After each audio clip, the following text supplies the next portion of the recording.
Hello intellectuals. आज जिस book की समरी आपके लिए लेकर आया हूँ वह सदगुरु द्वारा लिखी गई बुक इनर इंजीनियरिंग। यह New York times best seller book है जो अभी तक 14 से ज़्यादा भाषाओं में प्रकाशित हो चुकी है। और सदगुरु को कौन नहीं जानता, आप उन्हें बहुत बार सुन चुके होंगे, जो एक अध्यात्म गुरु हैं। सदगुरु इस बुक के माध्यम से हमारी अंदर की शक्तियों का एहसास दिलाना चाहते हैं। इस पुस्तक में दिए गए शक्तिशाली अभ्यासों को सदगुरु ने कई वर्षों के दौरान विकसित किया है। मुझे पूरी उम्मीद है कि ये आपको भी हेल्प करेगा। इस बुक की पहली शिक्षा है, हर मुश्किल का हल आपके अंदर ही है। आपने अभी तक जिंदगी में जो कुछ भी किया है उस सबका बस एक ही मकसद रहा है। चाहे आपने करियर बनाना चाहा, कोई कारोबार शुरू किया, पैसे कमाए या फिर परिवार का भरण पोषण किया, यह सब आपने इसलिए किया क्योंकि आप बस एक साधारण सी चीज चाहते थे, हैप्पीनेस।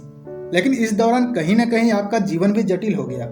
100 साल पहले जो चीजें राजा महाराजाओं को भी नहीं मिलती थी, आज आम आदमी की पहुंच में है। हम सब धरती पर रहने वाली अब तक की सबसे सुविधा प्राप्त पीढ़ी हैं, मगर दुख की बात यह है कि हम निश्चित रूप से सबसे खुश या आनंदित पीढ़ी नहीं है। तो अब समय आ गया है इस सोच को सही करने का। आपकी और आपकी खुशहाली के बीच एक ही रुकावट है। हम सोचते हैं कि बाहरी हालात दुरुस्त करने से भीतर की हर चीज ठीक हो जाएगी, लेकिन बीते 150 साल इस बात के सबूत हैं कि टेक्नोलॉजी हमारे लिए सिर्फ आराम और सुविधाएं लाई है, ना कि खुशहाली।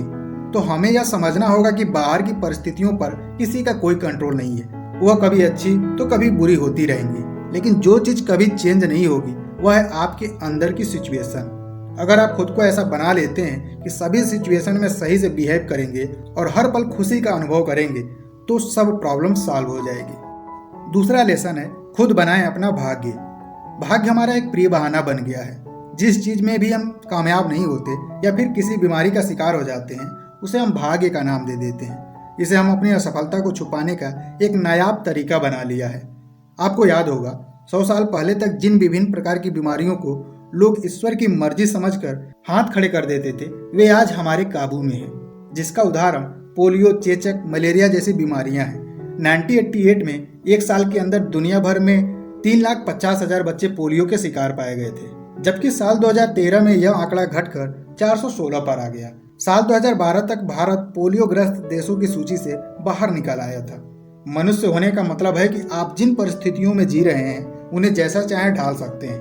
लेकिन आज दुनिया में ज्यादातर लोग जिस चीज की जिम्मेदारी नहीं लेना चाहते या जिस चीज में फेल हो जाते हैं, उस पर भाग्य का ठप्पा लगा देते हैं। अपना भाग्य खुद लिखने का मतलब यह नहीं है कि आपको दुनिया में हर स्थिति पर काबू पाना है, बल्कि अपना भाग्य खुद रचने का मतलब है कि खुद को इस तरह बनाना कि आपके इर्द गिर्द चाहे जो भी घटनाएं या परिस्थितियां हो, उनको खुद पर हावी होने नहीं देना है, बल्कि उनको खुद के नियंत्रण में रखना है, ताकि आप भाग्य को दोष न दें। इससे फर्क नहीं पड़ता कि आप कौन हैं, आपकी जिंदगी तब तक सही नहीं हो सकती जब तक कि आप खुद की जिम्मेदारी नहीं ले लेते।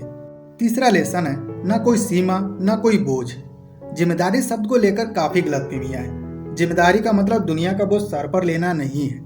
आज अकेलापन दुनिया की सबसे बड़ी समस्याओं में से एक है।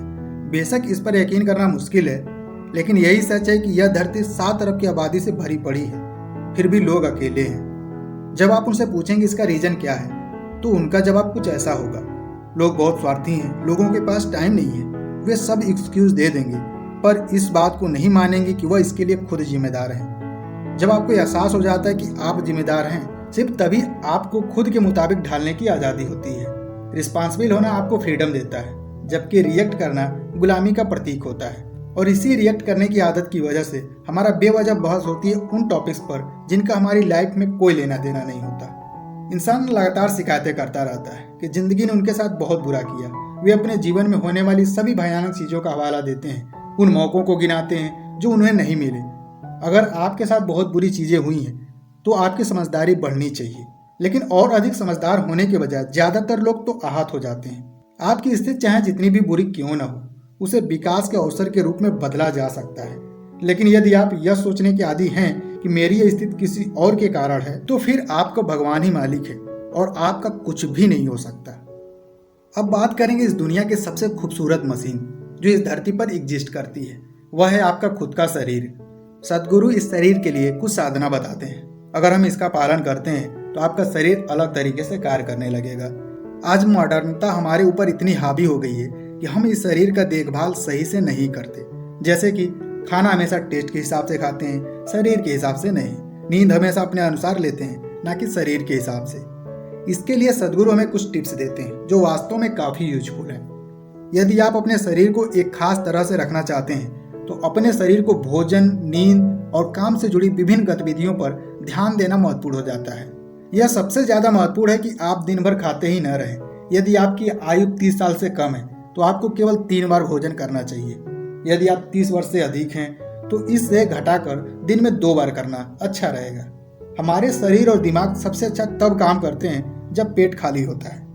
गौर करने वाली बात यह है कि मनुष्य अपने द्वारा बनाई गई वस्तुओं में उत्तम क्वालिटी का ईंधन यूज करते हैं, वहीं दूसरी तरफ अपने शरीर के ईंधन के बारे में ध्यान ही नहीं देते और जब बीमार पड़ते हैं तो ईश्वर को कोसते हैं। आपके खाने के तौर तरीके पर न केवल आपका शारीरिक स्वास्थ्य बल्कि आपकी सोच, आपकी भावना और जीवन का अनुभव भी निर्भर करता है। शाकाहार और मांसाहार के समर्थकों के बीच एक बहस चलती रहती है। शाकाहारी ज्यादा पवित्र होने का नाटक करते हैं, जबकि मांसाहारी अपने आप को मजबूत और दुनिया के लिए उपयुक्त मानते हैं। योग के अनुसार हम जो भोजन करते हैं उसका धर्म, दर्शन, अध्यात्म या नैतिकता से कुछ भी लेना देना नहीं है। सवाल केवल इस बात का है कि हमारा शरीर जिस किस्म का है वह भोजन उसके अनुकूल है या नहीं। यह अनुकूलता कई चीज़ों पर निर्भर करती है। अगर आपकी इच्छा बहुत शक्तिशाली होने की है तो आपको कुछ विशेष प्रकार के भोजन करने होंगे।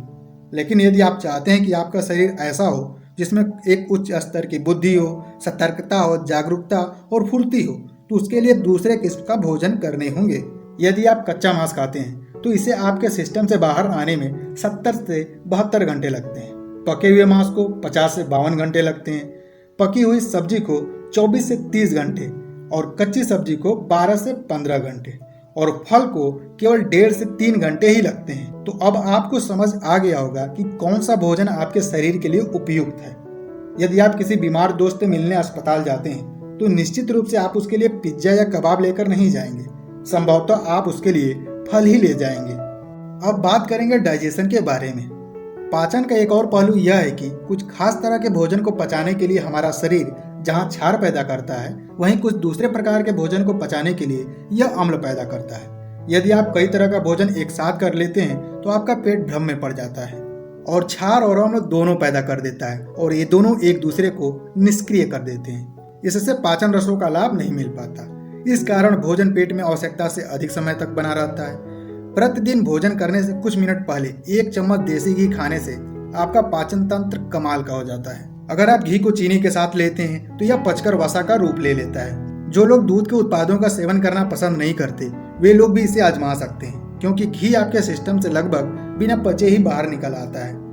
यदि आपको मांसाहारी भोजन करना ही है तो मछली सबसे अच्छी रहेगी। पहली बात यह है कि यह आसानी से पच जाती है और इसमें पोषक तत्व भी भारी मात्रा में होते हैं। अगर बात करें नींद की, आपके शरीर को कितनी नींद चाहिए यह आपके द्वारा किए गए शारीरिक श्रम के स्तर पर निर्भर करता है।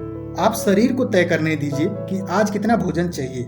आज आपने कम मेहनत की है तो आप कम खाइए, कल आप बहुत सारा करेंगे तो आप ज्यादा खाइए। यही नींद के साथ भी है। जब आपको लगे कि आपका नींद पूरा हो गया है तो आप उठ जाइए। जिस पल शरीर को पूरा आराम मिल जाता है वह जग जाएगा। यदि आप बिना तकिए के या बहुत पतला तकिया लगाकर सोते हैं जो रीढ़ को दबने नहीं देता, तब मस्तिष्क में न्यूरॉन का और कोशिकाओं का पुनर्निर्माण काफी अच्छा होगा। यदि आप बिना तकिए के सोते हैं तो करवट में लेटने के बजाय पीठ के बल चित होकर लेटना सबसे अच्छा रहता है। किस दिशा में सोना है यह भी बहुत महत्वपूर्ण है। सदगुरु कहते हैं साउथ और वेस्ट में सर करके सोना सबसे बेस्ट होता है, पर यदि आप बार बार नॉर्थ की तरफ सर करके सोते हैं तो नॉर्थ पोल की वजह से ब्लड का सर्कुलेशन हेड की तरफ तेजी से होता है, जो आपकी नींद को डिस्टर्ब करता है। साथ में स्ट्रोक का भी खतरा बढ़ जाता है। लेकिन वही यदि आप नॉर्थ अमेरिका या ऑस्ट्रेलिया में रहते हैं तो नॉर्थ की तरफ सर करना बेस्ट होता है। अगर बात करें इस जीवन के सबसे इम्पोर्टेंट चीज के बारे में, वह है हैप्पीनेस। अधिकतर लोगों के जीवन में आनंद कभी कभार आने वाली मेहमान की तरह होता है, लेकिन इस किताब का मकसद जीवन भर के लिए उसे आपका साथी बना देना है। आज के आधुनिक समय में सभी प्रॉब्लम को सॉल्व करने के लिए हमारे पास संसाधन हैं, पर हैप्पीनेस हासिल करने के लिए कोई तरीका नहीं है। आपको क्या लगता है जब आप सफलता या मनी हासिल कर लेंगे तो खुश हो जाएंगे? कभी नहीं, यह आपका भ्रम है। जब तक आपका इनर स्टेट सही नहीं होगा आपको आनंद का अनुभव कभी नहीं होगा। यह आपको समझना होगा कि यह एक स्टेट है जिसे हासिल करने के लिए अपने इनर स्टेट पर कार्य करना होगा। इनर इंजीनियरिंग प्रोग्राम आपके बोध को गहरा बनाने का और भीतरी रूपांतरण का एक अनूठा अवसर है। इससे अपने जीवन, कार्य और दुनिया को देखने के तरीके में बहुत बड़ा परिवर्तन आता है। आशा करता हूँ कि सद्गुरु के ये सभी सुझाव आपकी लाइफ को एक नया दिशा देंगे। अगर वीडियो अच्छी लगी है तो लाइक जरूर करें, साथ में चैनल को सब्सक्राइब करें। तो मिलते हैं नेक्स्ट वीडियो में, तब तक के लिए जय हिंद।